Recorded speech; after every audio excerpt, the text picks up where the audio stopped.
Ça tourne, Ouais. père. Claque cinquième. Donc voilà, on en était resté à renaître dans l'Immaculée, en fait. Et comment mettre son je suis dans le je suis de Dieu. Et on en était aussi à la nature spirituelle profonde Ah, notre âme, oui, notre de âme. l'embryon, et à partir de l'embryon, à partir du premier génome, à partir de l'instant créateur. Notre âme, dès qu'elle commence à Voilà. exister, elle est tout à fait elle-même. Ouais. Elle est parfaitement elle-même, parce que ce qui sort de la main de Dieu n'est pas corrompu, n'est pas abîmé, n'est pas tordu. Donc on a souvent dit nous avons une âme. Ça veut dire quoi nous avons une âme? Ça veut dire que nous avons une vie intérieure. À l'intérieur, il y a un espace, hein, et cet espace est humain, c'est un espace lumineux, c'est un espace intérieur. C'est pas seulement un espace de conscience, c'est pas un espace seulement d'intériorité comme ça, neutre, indéterminé, non, non. C'est un espace très déterminé, c'est-à-dire c'est un espace où les choses sont parfaitement claires, où l'esprit est totalement ouvert. C'est bien de Et préciser ça, par exemple. Aujourd'hui, on a des cas dramatiques, par exemple le cas de Vincent Lambert, où l'âme est réduite à la conscience, en fait. Et la réalisation stricte minimum, il y a quelque chose dans la fin de on vie, prétend quelquefois, on prétend que comme il n'a plus sa conscience, sa ou, conscience cérébrale. ce qui n'est pas vrai d'ailleurs, ce qui est pas Ce vrai, qui n'est pas vrai. Dans le cas de. C'est pas vrai. on C'est pas prétend, parce qu'on est dans le coma qu'on n'a plus sa conscience cérébrale. Ce il n'est est pas même pas vrai. dans le coma. Supposons qu'on soit. Oui, c'est vrai. Mais au départ, il n'y a même pas de conscience cérébrale, il n'y a pas de cerveau. Ouais. Hein. Mais il y a quand même un effet miroir. Du fait qu'on est en présence lumineuse d'autres âmes, et enfin d'autres lumières vivantes, d'autres libertés vivantes, personnelles, il y a une, il y a une relation très, très, très, très euh, brûlante, en fait, très onctueuse, très liquéfiante, un peu comme une liqueur, quoi. Qui fait qu'on est très sensible à la présence des autres. On est comme le récepteur d'une famille, en particulier la famille humaine. Il n'y a pas euh, plus, comment dire, plus vif comme connaissance, comme joie aussi, je crois, de commencer à exister, parce qu'on fait partie d'une famille humaine et on en est, pour ainsi dire, là, le récepteur, le recueillement, le sens de la famille, le sens de l'autre, le sens de la responsabilité, le sens de l'époux, de l'épouse, tout ça, de la nature humaine tout entière, il finit par se perdre, hein, on en finit par en perdre la mémoire. Mais au départ, l'âme est créée par Dieu avec, par exemple, donc c'est quelque chose de très très très très déterminé. C'est une espèce d'explosion de oui, une explosion du je suis, dans le je suis de Dieu, dans le je suis de tout ce que Dieu donne comme être un je suis libre, comme ça, intérieur, libre, vivant et rempli d'allégresse d'avoir dit oui à l'existence. Dès le début de la création, dans toutes les créations anciennes, précédentes, voilà, celles qui sont en lieu en ce moment et celles qui auront lieu dans le futur. Il y a quand même une présence. Il n'y a pas de, il n'y a pas de porte fermée avec les autres. Hein. Il n'y a pas de porte fermée avec la liberté créatrice de Dieu. Ça, on l'a dit plusieurs fois, ça déjà. Hein. Mais c'est vrai aussi sur cet aspect. Il y a une espèce de conscience par miroir, pas une conscience réflexive, mais une conscience par miroir, de ce que l'ensemble de l'univers, est comme en tourné vers nous, et nous tournés par rayonnement vers l'ensemble de l'univers. Et c'est pour ça, d'ailleurs, qu'il y a une espèce de cri de louange. La louange, elle vient de là. Hein. Ce cri spontané de louange, il vient de cette conscience. C'est une conscience pas réflexive, non, mais voilà, c'est une pleine détermination. On est totalement habité par ça. On est habité par l'amour. On est aussi habité par la lumière. Enfin bref, il y a les 7 grandes formes de l'habitation en plénitude d'une âme qui sont présentes en même temps en nous. Alors avec donc la difficulté, donc qui va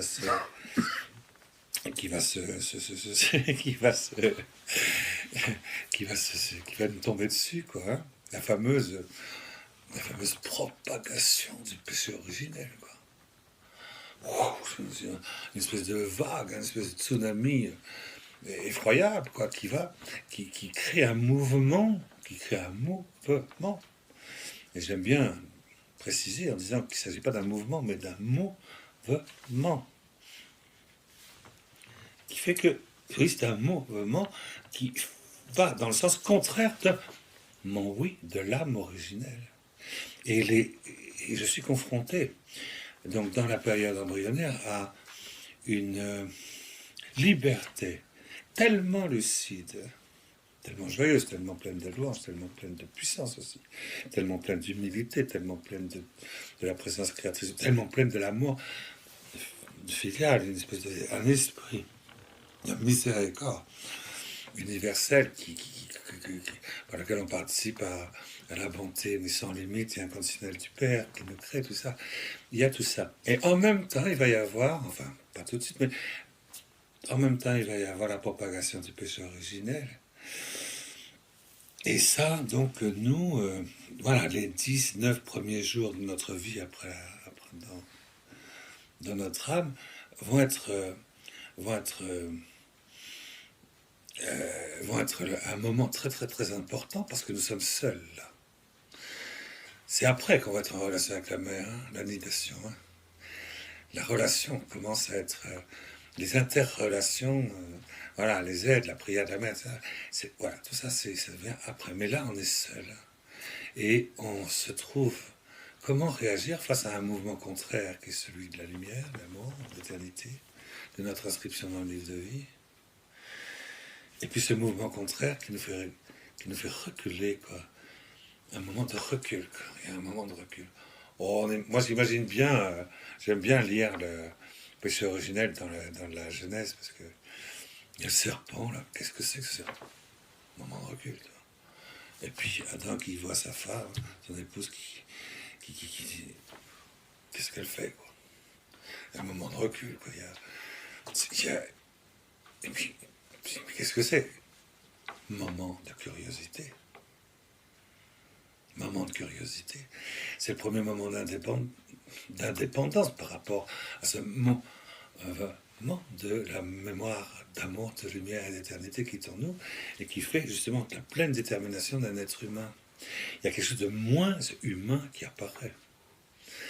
Et je peux rentrer dans ce moins humain, qui d'ailleurs est aussi en même temps démoniaque. Et pourtant, ça nous rend plus humains.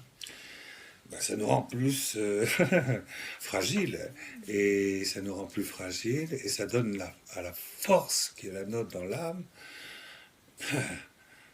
une blessure, quoi, une blessure.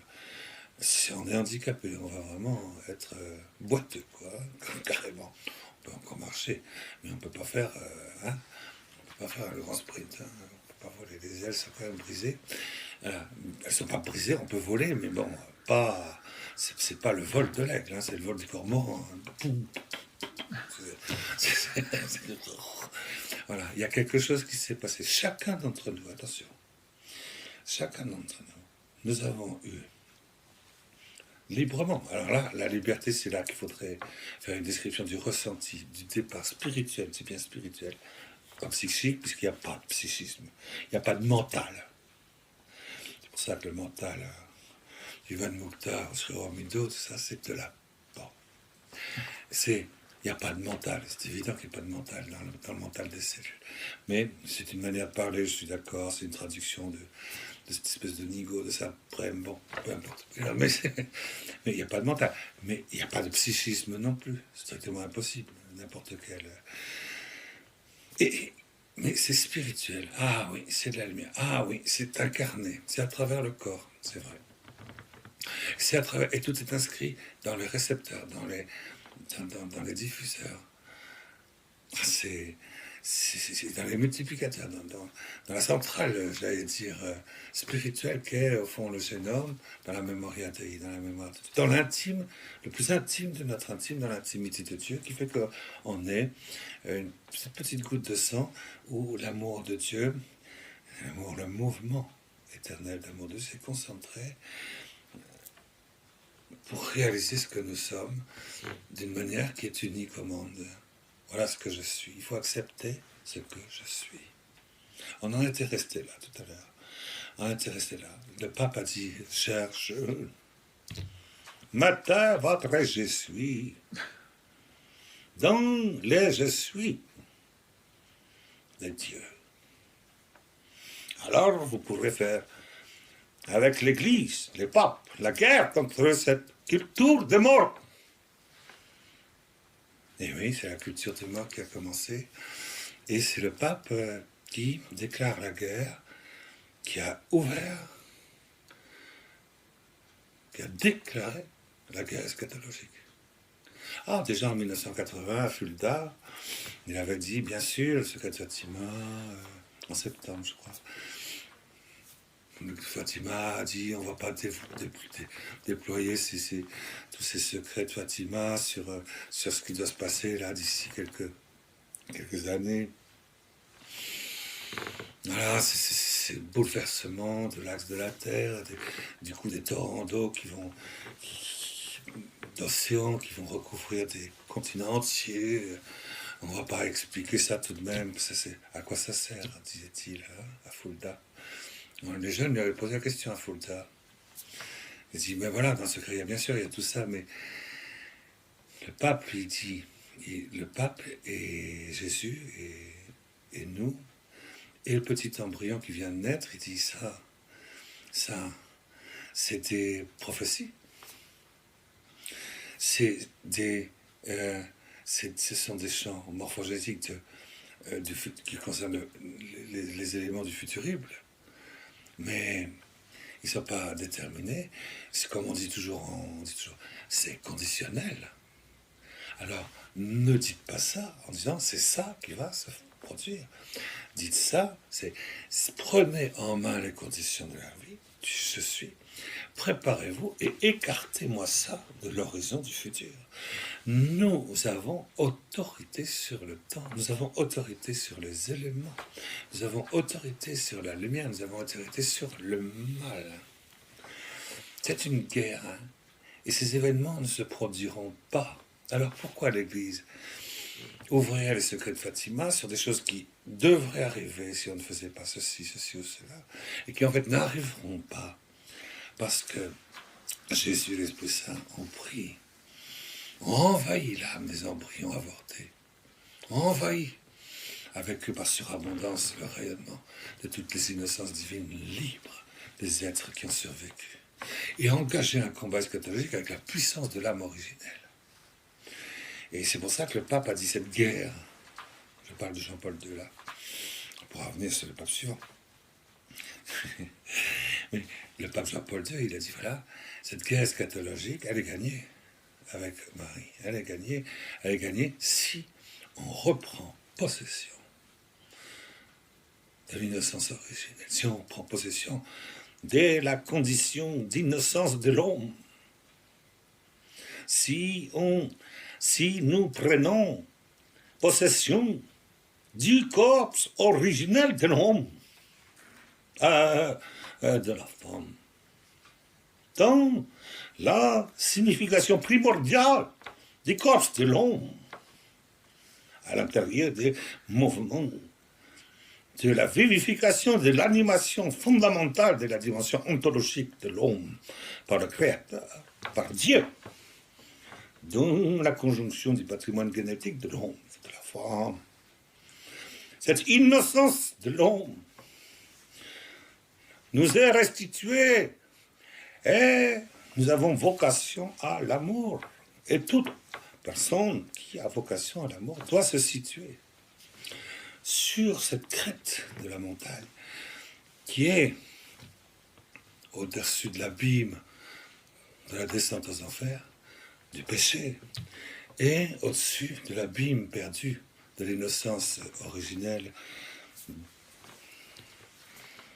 blessée par la transgression originelle. Il y a eu une transgression originelle. Nous avons participé, chacun d'entre nous, à la transgression originelle. Il n'y a pas un seul être humain qui, devant la propagation du péché originel, 9 mois avant sa naissance, ait réagi librement, consciemment, lucidement, de la même manière. Il y en a qui se sont mis là, c'est quoi cette histoire-là? Et puis, on repoussait immédiatement, on demandait pardon pour le petit millimètre où ils se sont arrêtés. D'autres, ils sont rentrés jusqu'à la garde. Hein. Et c'est sûr, c'est de la liberté, vous savez. Il ne faut pas croire, l'Église, elle est extraordinaire, l'Église. Si vous y réfléchissez bien. L'Église, s'y attendait, le péché originel existe. Hein. Saint Thomas d'Aquin, n'importe quel l'évangile, tout ça. S'il n'y avait pas eu de péché originel, le Verbe de Dieu ne se serait pas incarné. Il n'y aurait jamais eu Jésus. Il n'est venu que parce qu'il faut sauver l'homme du péché. Et en particulier le péché originel. C'est à cause du péché originel qu'il y a la nécessité d'un rédempteur. L'incarnation. Il doit donner la dernière goutte de sang pour la conjoindre à cette petite goutte de sang que nous étions à l'origine, dans l'âme. Et lui redonner une nouvelle chance, d'accord? À ce moment-là, nous avons la maîtrise royale, efficace, physique, métaphysique, spirituelle, surnaturelle et définitive dans le combat eschatologique vis-à-vis de l'univers. Et comme le combat arrive sur la fin, ce sont ces forces-là qu'il faut prendre. Voilà le message de Jean-Paul II. Il a passé donc, si vous regardez bien, 27 ans de sa vie pontificale à expliquer ça. Corps originel, signification de l'innocence, remise en place de la signification sponsable du corps, destruction totale de la conception dualiste du corps et de l'homme. Dualiste, le yin et le yang. À détruire totalement ça, s'il vous plaît. Le yin et le yang. Détruire cette conception dualiste. Cette conception, au fond, marxiste. Cette dialectique où je vais mettre systématiquement, alors tu es de ce côté-là ou tu es de ce côté-là. Il n'y a pas de dualisme. Le dualisme n'existe pas lorsqu'on est libre. Lorsqu'on est libre, on est 3 en 1 et 1 en 3 dès le départ. Ah, alors il nous explique comment on fait pour faire remonter la surface, comment on fait. Il nous propose des exercices spirituels de respiration pour que notre corps respire humainement, pour qu'on devienne époux, par exemple, à travers le corps, à travers l'intériorité, attention, du corps. Parce qu'il y a à l'intérieur du corps, il y a dans la matière vivante de notre corps une espèce d'espace lumineux et flamboyant qui, de l'intérieur, dilate le corps et fait qu'il est le corps d'un époux, un corps masculin ou un corps féminin. Et bien ça s'apprend. Ça s'apprend, ça se remet en place. Ça se dilate, ça réapparaît, et au bout de 9 mois, ça devient le centre de gravité de la relation de l'époux et de l'épouse. S'il n'y a pas la mise en place de la signification sponsale du corps, comment est-ce qu'il va y avoir la mise en place de la signification des déterminations spirituelles, lumineuses et vivantes de ce qui va se passer dans ce nid, dans l'au-delà des deux, et où Dieu va créer un nouvel être dans un jeune homme. Les deux sont liés, le corps primordial et la signification sponsale du corps. La guerre porte là-dessus. Voilà. Il faut absolument supprimer cette relation entre ce qui est humain, ce qui est image, ressemblance de Dieu, 3 en 1, 1 en 3, la matière vivante du corps est la liberté primordiale et souveraine accomplie de l'être humain. J'espère que c'est pas trop compliqué ce que je dis. J'espère que tout le monde peut comprendre ça. J'espère que c'est fait. Moi, je m'adresse vraiment. C'est mon effort. Et le pape aussi, je suis sûr, c'est faire un effort pour que le petit garçon, quoi, qui a 5 ans, qui est en CM2, comprenne tout. C'est pas de la théologie, ça. C'est de l'expérience. Alors, c'est de l'expérience, mon père, mais moi, j'ai jamais entendu parler de ça, moi, mon père. Moi, jamais entendu cette histoire. Il y a aussi un énorme entre ce que vous pouvez lire et ce qu'on peut percevoir de ce que vous dites, et puis ça nous oriente vers une forme de liberté, mais aujourd'hui, les mots sont tellement dénaturés quand on parle de liberté, quand on parle de... Les gens, il faut recadrer déjà au niveau sémantique, quoi. Qu'est-ce que c'est que la liberté? Parce que les gens, ils vont se dire, mais qu'est-ce qui mélange la liberté, ma liberté à moi, je suis libre. Mon âme, c'est quoi? Parce que Voilà. c'est là-dessus que vous m'avez interrogé tout de suite au début de l'entretien. L'âme, c'est quoi? L'âme, c'est une puissance. On a un pouvoir, une puissance. On a une puissance. On a un pouvoir de faire des actes que l'hippopotame ne peut pas faire. Oui. La colombe ne peut pas faire ces actes. Moi, je peux faire des actes qu'un clone, un mélange homme-animal ne peut pas faire. Ne peut pas. Moi, oui, je peux faire des actes de vie contemplative spirituelle. Je suis capable d'entrer à l'intérieur de Dieu et voir de l'intérieur de Dieu ce qu'il y a à l'intérieur de Dieu dans sa substance. Et de le voir, c'est ça le bon Dieu. Je suis capable de toucher ça. Je suis capable de le voir, de l'assimiler, de m'en nourrir et de devenir ce que je contemple. Je suis lumière. J'ai un pouvoir, c'est là, c'est quelqu'un, l'embryon est d'une intelligence. J'ai un autre pouvoir, c'est celui d'aimer. Alors, dans le Moyen-Âge, on disait la voluntas. Alors, les gens disaient, j'ai la volonté. Allez, c'est marche ou crève avec mon vélo. Je vais y arriver, je tiens le coup quand même. C'est pas cette voluntas-là. Ça, c'est la voluntas des robots. Bon. La volonté spirituelle. La volonté spirituelle. C'est une capacité. On a une capacité. On a un pouvoir. Non, mais ça rien. C'est vrai. On a un pouvoir de percevoir un amour qui vient pas de toi, mais un amour qui vient de quelqu'un d'autre que toi et qui te tombe dessus. Et du coup, tu es comme... Ça tombe dessus et tu es comme une vague un peu. Et du coup, ta volontas, qui est en fait la substance de l'âme, on peut dire, c'est presque là où l'âme est la plus elle-même, rebondit et te fait rentrer à l'intérieur cette source. Et tu trouves immédiatement la source, l'endroit d'où vient cet amour qui t'est tombé dessus.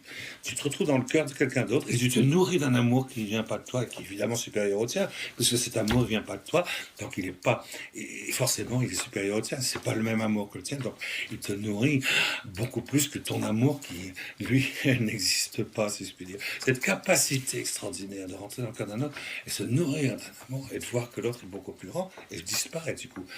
Mon âme est capable de disparaître. C'est ça la spiritualité. Ça, c'est un acte d'amour. C'est un acte d'amour spirituel. Ça peut être quand je fais un acte de prière, quand je fais un acte d'union transformante, je disparais à l'intérieur de Dieu et je découvre une source d'amour. Et je m'en abreuve, et moi, du coup, ça y est, j'ai disparu. Là, il n'y a plus que ça, quoi. C'est une capacité que j'ai. Je peux faire ça aussi avec le cœur de quelqu'un d'autre parce que cette personne-là a un amour fou, quoi. Et il me tombe dessus, quoi. Bon, eh bien, un hippopotame, il ne peut pas savoir ça. Il ne sait pas ce que c'est. Voilà, il ne sait pas. Un clone non plus. Un robot non plus. Un transhumaniste, il ne sait pas. J'entendais en arrivant ici, je vous coupe un instant parce que c'est pas les hippopotames, ce sont les chimpanzés. J'écoutais la tête, non les gorilles, la tête au carré sur France Inter. C'est à peu près la seule radio qu'on capte ici. Alors, je ne suis pas un adepte forcément de... Mais La tête au carré, c'est intéressant parce que c'est une émission scientifique. Et il y avait une rubrique où ils étaient tout fiers d'annoncer qu'ils avaient décelé dans les amours gorillesques, des amours lesbiens. Simiesque, oui. Des amours lesbiens, et c'était extraordinaire. Non, mais on en est là quand on parle d'amour. Vous voyez ce que je veux dire dans le monde aujourd'hui. L'instinct sexuel n'est pas donc voilà, la complémentarité du mâle et de la femelle sont d'un autre ordre que celui de l'amour spirituel, l'amour humain, qui est un amour à la ressemblance de l'amour éternel, de 3 en un en 3, de l'immense et merveilleux et admirable amour trinitaire, dans son mouvement incroyable d'amour, voilà, qui nous aspire, parce que la bonté, il nous attire, bon Dieu nous attire, d'éprouver cette attiration, cette attraction, de recevoir cette attraction, être capable de réagir pour pouvoir nous donner complètement, nous donner, mais complètement, c'est-à-dire du moment où je suis jusqu'à la fin et dans l'éternité, cette capacité de me donner entièrement à ce que je suis et à ce que et où je suis d'un autre, cette capacité de se donner, on appelle ça la liberté du temps. C'est ce qu'on appelle la mémoire de l'homme. L'homme se rappelle qu'il est capable de se donner en entier. Et se donner parfaitement, sans aucune entrave, sans fil à la patte, sans attachement terrestre, sans attachement ipsolipsis transcendantal, sans attachement dialectique. Non, non. Il y a une liberté, une capacité, la liberté de se donner, parce que dans l'innocence, il n'y a aucune entrave.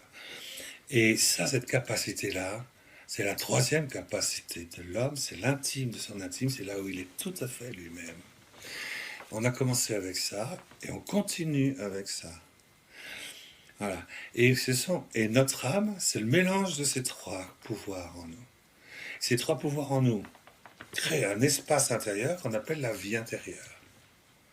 Et cette vie intérieure prend la même forme que le corps, parce que l'âme est la forme substantielle du corps spirituel humain. Et tout le problème, donc, comme le pape Jean-Paul II l'a expliqué, si vous voulez être présent dans le monde d'aujourd'hui, au combat eschatologique, à la guerre, pour la destruction du mal, c'est très simple. Enfin, c'est très simple. C'est très simple. Il faut ressaisir en nous ce corps primordial, cette mémoire de Dieu, cette liberté du temps, et du dedans, là, faire se déployer dans la signification sponsale de sa vie, et d'aller dans l'au-delà de l'unité des deux, dans l'au-delà de cette unité sponsale, et dans ce troisième, dans ce nid qui permet à ce moment-là à Dieu de nous saisir comme instrument et enfant de Dieu pour la destruction du mal dans le monde. Et le pape donc a donné un message extraordinaire pendant 27 ans, d'une précision, impressionnant. Et une autre chose, et puis il va terminer ces 27 ans en disant, si vous voulez savoir le lieu exact, c'est dans la conjonction intérieure de la mémoire biologique, le génome, quand il apparaît, Dieu, l'instant où Dieu le crée. Et cet instant demeure tout le temps en vous. Il est venu pour la première fois à ce moment-là, mais il demeure tout le temps en vous. Il suffit de s'y replonger. Vous en avez la mémoire, donc quand on a la mémoire de quelque chose, vous pouvez donc le faire revenir à la surface quand vous voulez, comme vous voulez. Et le faire grandir, puisque vos cellules, il n'y en a plus qu'une. Au début, c'était une, maintenant, c'est 700 milliards, là. 700 milliards de fois. Et en communion avec les 700 milliards d'êtres spirituels créés par Dieu. Le tout, comme ça, dans l'unité, dans l'au-delà de l'unité des deux aspects de notre vie, de responsabilité. L'homme est un être de responsabilité et de liberté dans le Christ. Et c'est le Christ qui a notre liberté et notre responsabilité. Alors voilà. Et c'est cette espèce de grand prophète qu'il a été. Ce que j'ai remarqué personnellement, à titre personnel, hein, c'est que pratiquement personne n'a capté son message. Pratiquement. Vous regardez Sponsalité, vous regardez tous les prêtres, il y a 1 million de prêtres peut-être. Pas de bouquin, rien. Pas un article, rien, ça n'existe pas. N'existe pas. Comme s'il n'avait rien dit, comme s'il avait craché dans l'eau. Rien. Sur le corps originel, rien. Sur l'animation, rien. Rien, c'est pas compliqué, rien. Pas un mot. Même dans les dicastères, qui sont censés reproduire un petit peu, rien. Rien. C'est étonnant, ça, c'est étonnant. C'est vraiment quelqu'un qui a crié dans le désert, et comme si il n'y avait que le sable qui avait pu l'entendre. Le sable, pourquoi? Parce que le sable, ça représente les êtres humains qui ne sont pas soudés les uns des autres comme un roc. Mais c'est le sable, tout le monde est séparé les uns des autres dans un solipsisme transcendantal totalement universalisé. Et c'est sûr, on est vraiment à la fin, on est dans une civilisation qui est pas drôle. On vit dans un monde où on n'est pas du tout sur le roc. On n'est pas soudés les uns aux autres par la liberté du temps, par l'amour, par la lumière et par la grâce. Alors je sais pas pourquoi, c'est peut-être pas le sujet, on est en train de défier là, mais quand même, c'est quand même très très très fort comme de savoir que nous avons une capacité, une puissance, que cette puissance, cette capacité spirituelle d'amour, de lumière et de liberté du don et de prise en main de la responsabilité du monde au-dessus des mauvais, on est 100 fois plus fort que les mauvais. Hein. Et facile à obtenir, très facile, puisque c'est ce pouvoir qui est donné à un embryon. Donc il n'y a pas besoin de faire du rocac et du culturisme, hein. Pas besoin d'être Schwarzenegger. C'est sûr, pas besoin. Voilà. Donc c'est très très simple. C'est très très simple. Alors, et comment est-ce qu'on retrouve ça? Eh bien, on retrouve ça tout simplement lorsque on s'arrête, on redevient disponible. On se met chaque jour, pendant un instant, de politesse, de délicatesse, de disponibilité intérieure. On va enfin permettre à notre âme de respirer un peu dans ces trois puissances. Pas dans la folle du logis métapsychico-dingo, mystico-dingo, dialectico, mentalo, je sais pas quoi, pédalo. Bon. C'est vrai. Mais ces capacités-là d'innocence originelle, je suis entre les mains de Dieu. Il est en train de me créer alors que l'instant d'avant, j'existe pas. L'instant d'après, c'est maintenant. Eh bien, je suis disponible à ce qui apparaît là. Je suis disponible. Je laisse Dieu m'envahir. Je laisse Jésus m'envahir. Je laisse le Verbe éternel de Dieu m'envahir. Il illumine tout homme à cet instant-là où je commence à exister dans le monde.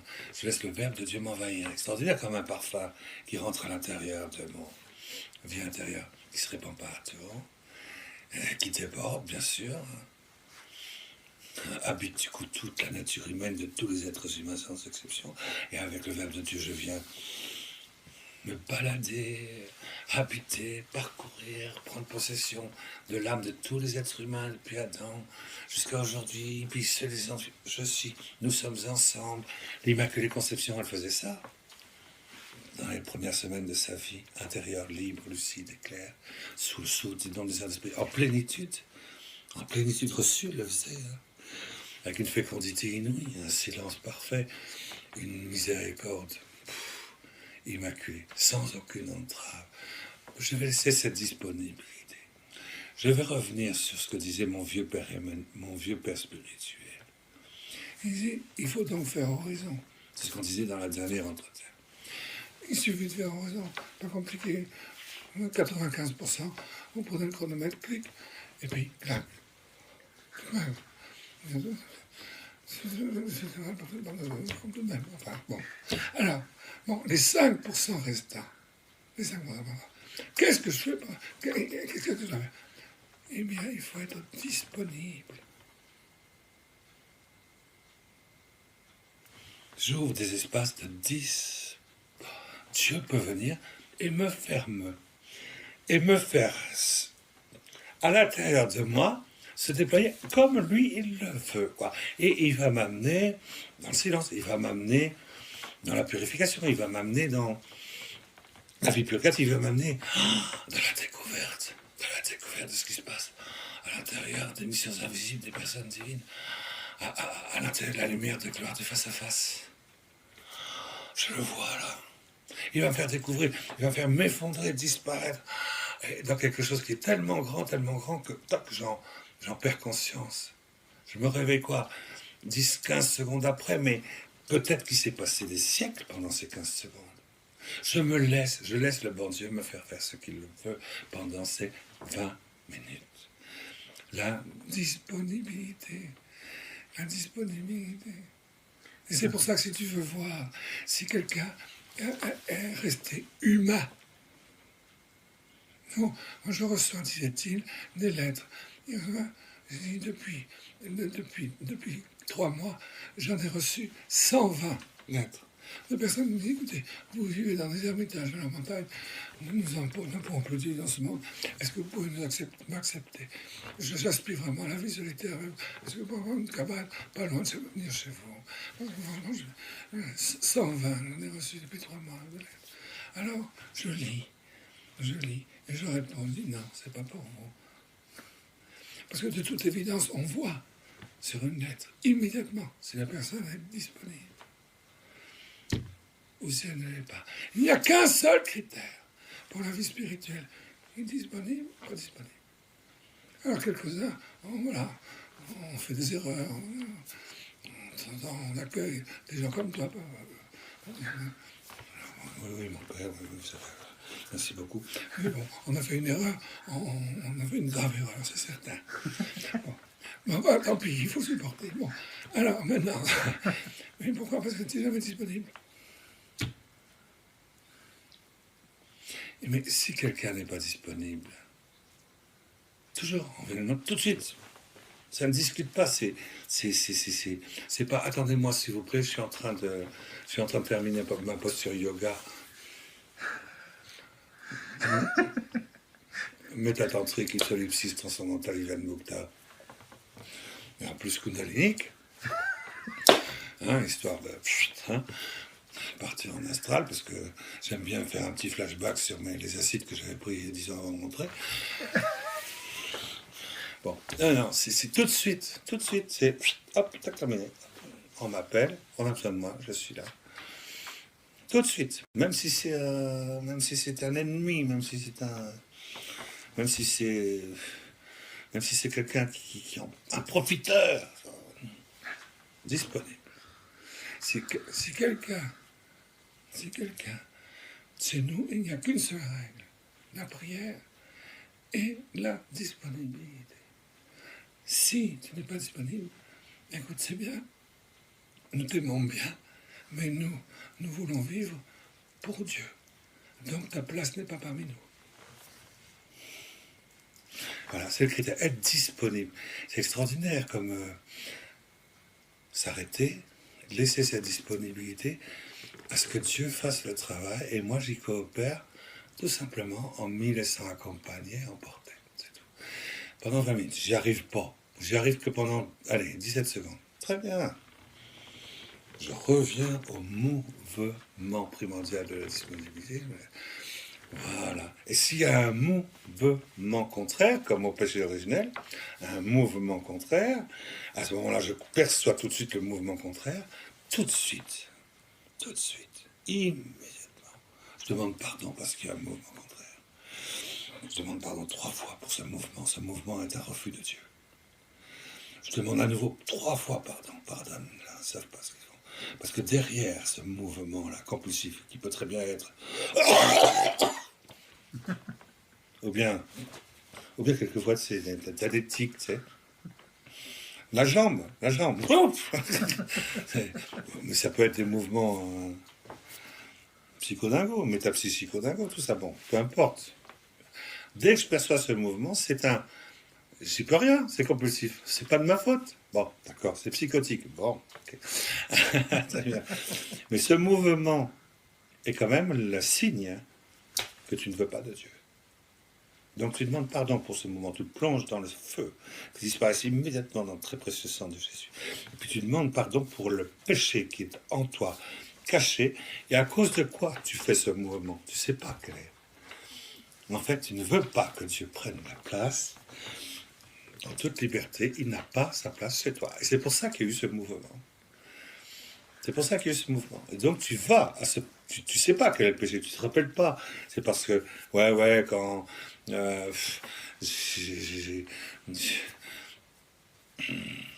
J'étais au catéchisme, le curé m'a pris l'oreille comme ça.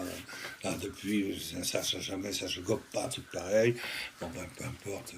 Voilà, il y a une réaction compulsive contre les curés. Bon, ok. Voilà, c'est chez moi.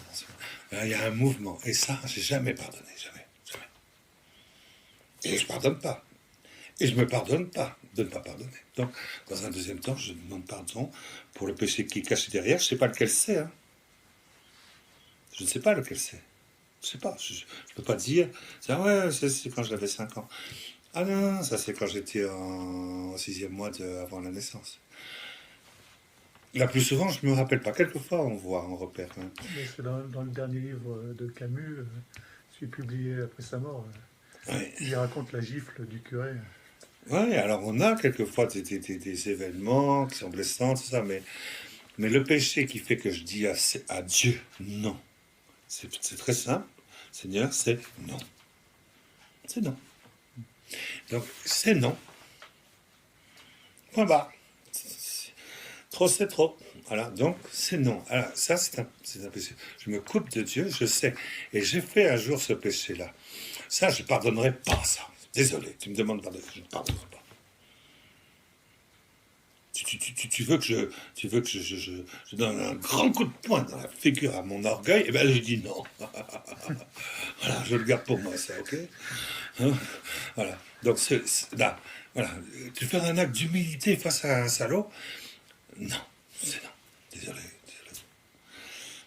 Désolé, c'est non. Voilà, très bien. Alors, il y a un péché. Donc, je demande pardon pour ce péché 3 fois. Je ne sais pas ce que tu fais. Tu sais pas ce que tu as fait quand tu as fait ce péché. Et c'est Jésus qui demande pardon à ta place, tu vois. Et tu reçois le pardon. Et puis ensuite, tu redemandes pardon à nouveau 3 fois. Je vous donne une technique, là, pour pouvoir rentrer petit à petit dans ce silence de disponibilité substantiellement parfait.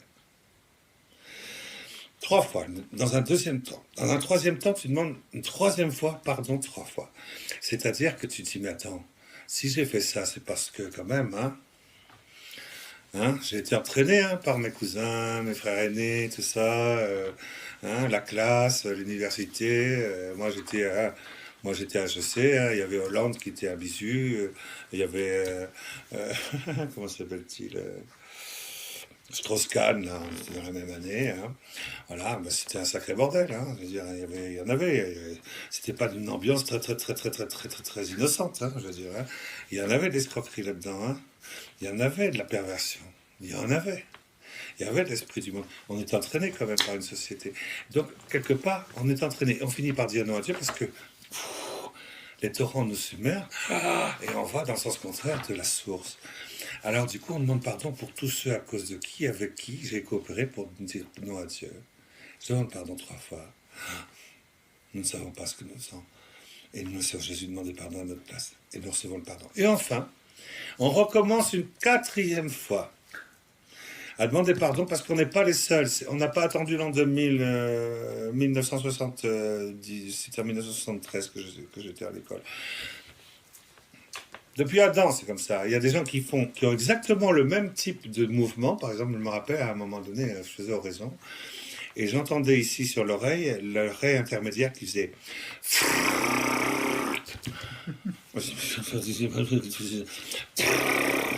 C'est comme ça. On se dit, bon, qu'est-ce que c'est que ce truc-là encore? Voilà, alors il fallait demander pardon, enlever.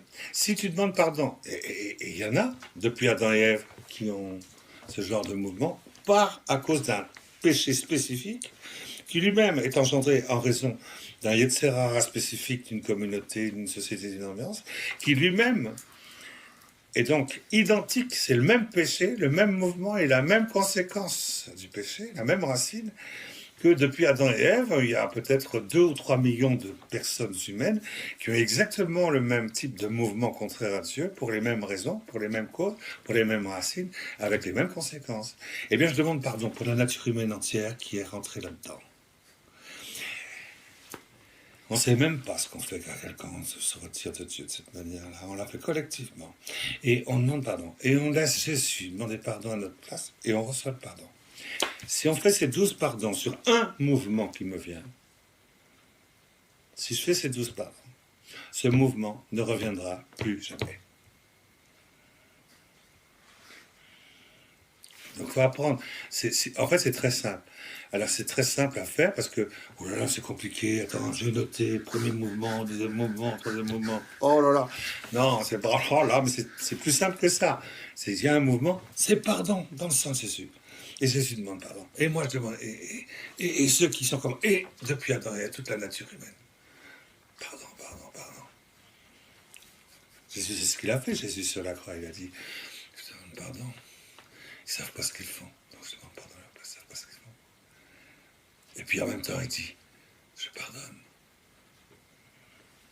Et puis en même temps, il dit, je reçois le pardon. Et voilà, il n'y a plus rien de... Alléluia. Donc c'est ce que Jésus fait à la croix, c'est ces 3 manières de demander pardon.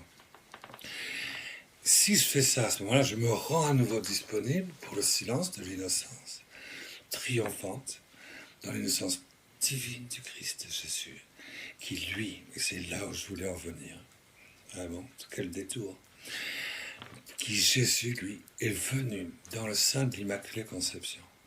Il a saisi dans son sang ce qui en elle appartenait à des cellules staminales, sponsales, qui appartenaient biologiquement à l'au-delà de l'unité de Joseph et de Marie dans leur mariage.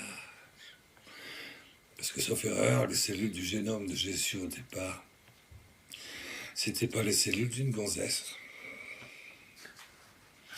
Donc il a pris quoi? Comme l'explique Pape Jean-Paul II d'ailleurs, dans son encyclique sur Saint Joseph, Custodos, Redemptoris Custos, il explique qu'il a pris dans Marie, dans son sang, dans son corps, ce qui appartenait en elle, biologiquement, à l'au-delà de son unité sponsale avec Joseph. Il a assumé et il s'est créé un corps humain. Et là, il a commencé. Il n'a pas commencé d'exister, puisqu'il existait à titre de personne depuis l'éternité. Donc il a engendré, non pas créé. Mais il a introduit son existence de Verbe de Dieu dans cette liberté humaine nouvelle, dans une âme humaine, dans un corps humain. Et ça, c'est quelque chose de très fort. On appelle ça le Zikaron Mashiach, la mémoire du Messie. La mémoire du Messie. Et le premier moment, qu'est-ce qu'il a vécu dans son âme lorsqu'il s'est introduit comme ça dans la création d'une âme humaine, à l'intérieur des dispositions absolument parfaites, accomplies en plénitude reçue de l'au-delà de l'unité sponsale de Marie-Joseph, pour se créer un corps, une nature humaine totale, parfaite, immaculée, rien de moins que nous, rien de plus que nous. Et là, il s'est exprimé en disant, me voici, je suis disponible à la volonté incrée du Père, je suis disponible. Et c'est ces 19 premières secondes de l'incarnation de Jésus, ça s'appelle la mémoire. Et on le répète à chaque messe. Ec, catiescumque facietis, in mei memoria facietis. À chaque fois que vous ferez cela, faites-le à l'intérieur de ma mémoire. C'est-à-dire ces 19 premières secondes. Celui qui ne rentre pas en mettant le je suis de la Memoria Dei originelle, 9 mois avant Noël, de Jésus, pour comprendre comment on s'enfonce à l'intérieur de l'Eucharistie, victimale, divine, rédemptrice, victorieuse, de Jésus, ne peut pas rentrer dans l'Eucharistie. Il faut donc l'oraison. il faut l'innocence retrouvée et il faut le fruit de l'Eucharistie. C'est les trois armes, on appelle ça les trois blancheurs. C'est les trois armes qui nous permettent de vaincre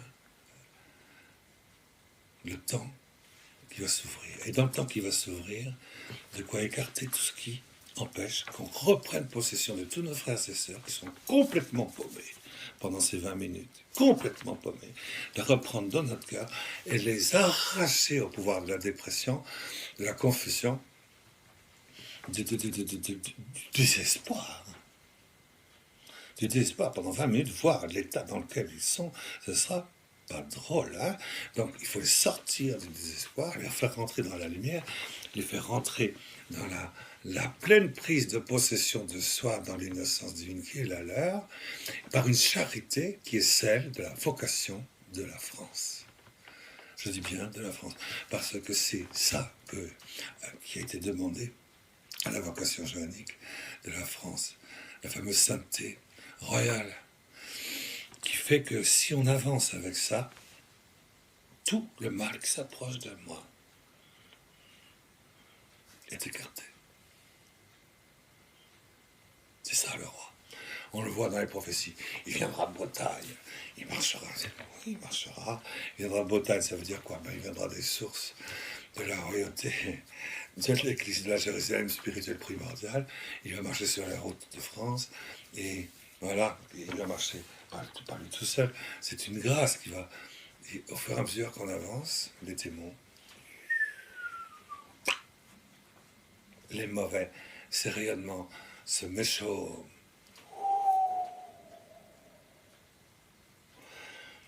C'est extraordinaire. C'est extraordinaire. Bon, là, je crois nous avons dépassé le quota, je crois, hein, c'est ça? Ça fera un peu long, mais comme c'est passionnant, je pense que tout le monde ira regarder jusqu'au bout. Là, on est... Ouais.